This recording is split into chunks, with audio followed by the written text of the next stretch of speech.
ನಾವು ರೈತರು ಅಮಾಯಕರು, ನಮಗೇನು ಗೊತ್ತಿಲ್ಲ. ನನ್ನ ಜಮೀನು ಇಷ್ಟು ವರ್ಷ ಆಯಿತು, ನಾನು ಮಾರೋದೇ ಗೊತ್ತು ನನಗೆ, ಅಥವಾ ನನ್ನ ಕಷ್ಟಕ್ಕೋ ಇದಕ್ಕೋ ಸುಖಕ್ಕೋ ಏನೋ ಮಾಡ್ಕೋಬೇಕು. ಅವಾಗ ಈ ರೆಡ್ ಝೋನು ಅನ್ನೋದೇ ಒಂದು ಯಾರೋ ಬಂದು ತಿಳುವಳಿಕೆ ಅಂತಾನೆ, ಇಲ್ಲ ಅಣ್ಣ ಇದು ಆಗಲ್ಲ ತಗೊಳ್ಳೋದಕ್ಕೆ ಅಂತಾನೆ, ಆವಾಗ ನಾನು ಕಡಿಮೆ ರೇಟ್ ಕೊಡಲೇಬೇಕು ಅಂತ ಸನ್ನಿವೇಶ ತಂದು ಮಾಡಿದವ್ರು ಯಾರು? ಇದು 20 ವರ್ಷ ಆಯಿತು. ಇದು ಸೂತಕದ ಮನೆ ಆಯಿತು.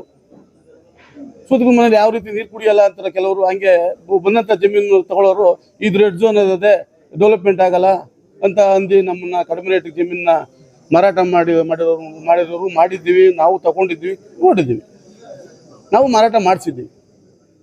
ಇಂಥ ಸನ್ನಿವೇಶದಲ್ಲಿ ರೈತರನ್ನ ನಾವು ನೀವು ಕೇಳಿದ್ರಿ, ಇವಾಗ ಸಾಲ ಮಾಡಿ ಮಾಡುವಂಥದ್ದು ಏನದೆ ಅಂತ ಸರ್ಕಾರದ ಯೋಜನೆ, ಅದನ್ನು ನಾವು ಮೇಲ್ಮಟ್ಟದವ್ರು ಮಾಡ್ಕೋತಾರೆ. ನಾವು ರೈತರು ನಮ್ಗೆ ಕೇಳೋಕೆ ಅದೇನು ಅಷ್ಟೊಂದು ಸಮಂಜಸ ಅಲ್ಲ ಅಂತ ನಾನು ಕೇಳೋದಕ್ಕೆ, ನೀವು ಕೇಳೋದಕ್ಕೆ ಸಮಂಜಸ, ನಾನು ಕೇಳೋದಕ್ಕೆ ಸಮಂಜಸ ಅಲ್ಲ. ಯಾಕೆ ನನಗೇನು ಆಗಬೇಕು, ನನಗೆ ಯೋಜನೆ ಮುಂದುವರಿಬೇಕು, ನನಗೆ ಅನುಕೂಲ ಆಗಬೇಕಷ್ಟೇ. ನೀನು ಅವ್ರೆಲ್ಲಿ ದುಡ್ಡು ತರ್ತಾರೋ ನನಗೆ ಗೊತ್ತಿಲ್ಲ.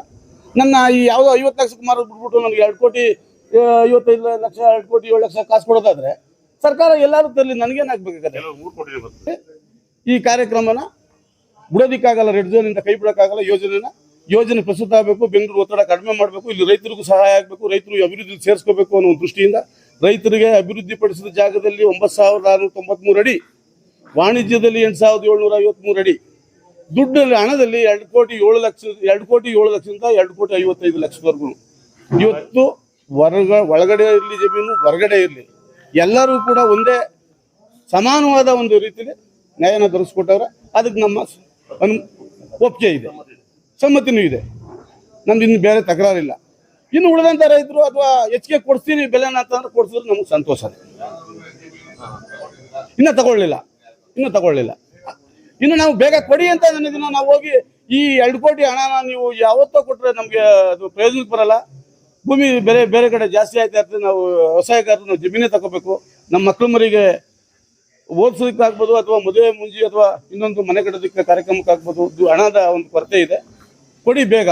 ನಮಗೆ ನಾವು ಸಾಲ ಮಾಡೋದಕ್ಕಾಗಲ್ಲ, ನಮ್ಮನ್ನು ಬಡ್ಡಿ ಕಟ್ಟಿ ನಮ್ಮನ್ನು ನಿರಾಶ್ರಿತರು ಮಾಡಬೇಡಿ ಅಂತ ಕೇಳಿದ್ರೆ ಅದನ್ನೆಲ್ಲ ಕೊಡೋದಕ್ಕೆ ಒಪ್ಕೊಂಡವ್ರೆ. ಬೇಗ ಮಾಡಿ ಅದನ್ನ ಅನುವು ಮಾಡಿಕೊಡ್ತೀವಿ ಅಂತ